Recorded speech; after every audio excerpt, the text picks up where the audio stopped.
Oh my God. UFC San Diego. What a fucking fight card. What a knockout by CHITO VERA. Executed his game plan. Never let Dom's footwork or his strikes really affect him that much. Stayed composed. Even with those blitzes from Dom and the leg kicks, he still pulled it off. He read him. He timed him. Dom slipped to the right and placed that kick perfectly. Vera versus Peter Yan, Corey Sandhagen, or the rematch with Sugar Sean O'Malley is going to be insane. Anyone in the top 5 is going to be crazy. He's got the ability to become champ, and I think that's without a doubt at this point. Then we have the rest of the card, which was, a lot of good fights, a lot of crazy performances. Obviously, the co-main was absolutely insane. Probably the fight of the year at this point, if not for the rest of the year. It was just absolute madness. Nate Landwehr got, clipped in the beginning of the first round.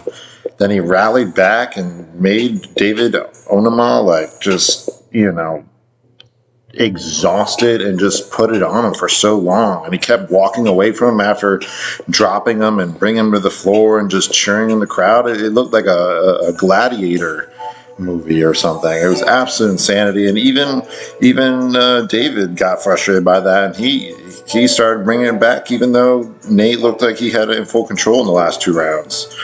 He even rallied up the crowd himself. It was incredible performances. The body shot by Azmat Murzakanov was beautiful. Devin Clark was really trying. He was staying outside of range, landing some longer kicks, longer punches, but it wasn't enough. Azmat actually looked tired, I think, in round 2, and ended up pulling off, I believe, in round 3. So the women's knockout by Priscila Cachuela was pretty dope.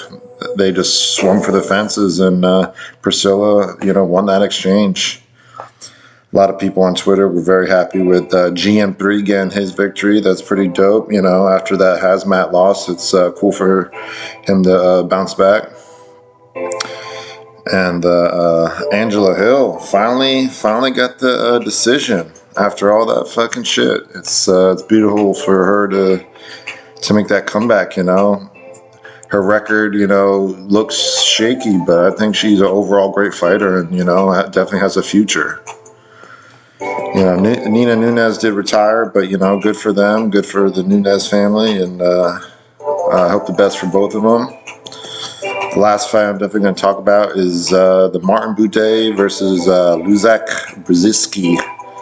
Absolute robbery, in my opinion. I don't know. I just don't think Martin did enough. I think he got pieced up a lot. He landed a few good shots on Lucas, and even a couple strong leg kicks, but to me, it wasn't enough. I think a lot of people felt the same way, but overall, great night.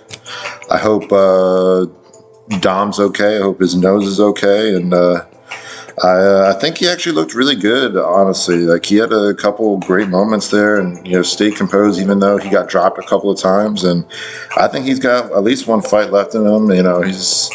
He's a legend regardless of what he does. So props to both men. And what a card, man. What a card. This card was hyped up for the main event, but the rest of the card definitely delivered.